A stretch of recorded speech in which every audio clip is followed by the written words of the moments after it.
Published time, the 15th of September 2018, 8:45. Edited time, the 15th of September 2018, 12:45. A U.S. Navy ship will reportedly host military personnel from the Five Eyes countries plus Japan and South Korea to monitor foreign vessels delivering fuel to the North in violation of UN sanctions. The coalition will include the US, the UK, Australia, New Zealand and Canada, America's partners within the Five Eyes Intelligence Sharing Alliance, as well as Japan and South Korea, The Wall Street Journal reported, citing an American military official. This is apparently the first U.S.-led effort to track fuel deliveries to North Korea. Read more. The coalition countries will contribute warships and military surveillance aircraft to track maritime traffic in the area. USS Blue Ridge, the command ship of U.S. Navy's 7th Fleet stationed in Yokosuka, Japan, will host over 50 multinational personnel. Additionally, a so-called Enforcement Coordination Center has been created on this Blue Ridge to man monitoring operations. The WSJ says this will ensure more bridge-to-bridge communications between Allied ships and other vessels. However, the move is not free of setbacks, WSJ notes.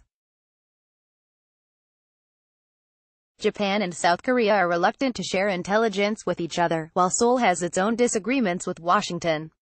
Also, the U.S. Indo-Pacific Command, the body in charge of the coalition effort, has little experience in running multinational operations.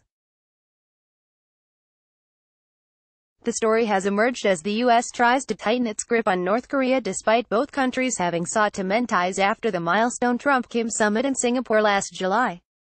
Earlier this week, Washington called an urgent meeting of the UN Security Council in response to what it claims are efforts by some countries to undermine and obstruct sanctions imposed on North Korea. Although the U.S. did not single out any country, Secretary of State Mike Pompeo on Friday claimed that Russia has allegedly attempted to undermine a UN committee that evaluates compliance with the sanctions. Read more. The UN Security Council initially imposed sanctions on North Korea in response to its first nuclear test in 2006. Afterwards, the sanctions regime increasingly became tougher following Pyongyang's further nuclear tests and successes in its ballistic missile program.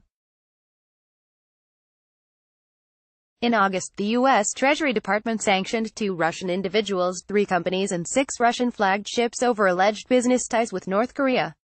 The list included Russian cargo ship operator Gudson Shipping, Primary Maritime Logistics, Vela Marine and Slovakian firm, Lacno. Meanwhile, North Korea's neighbors are actively trying to engage the reclusive state in trade and commerce.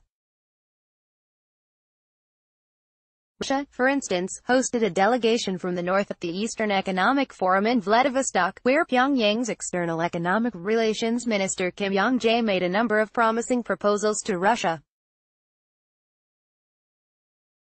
These included the construction of a cross-border bridge to boost movement of products between Russia and North Korea. For their part, South and North Korea had opened a liaison office in the border town of Kaesong. The office, located on the northern side of the DMZ, will be staffed by up to 20 people from each side. The two Koreas will now be able to directly discuss issues 24 hours, 365 days, Seoul's Unification Minister Cho Myung-gain has said. Subscribe to our T newsletter to get stories the mainstream media won't tell you.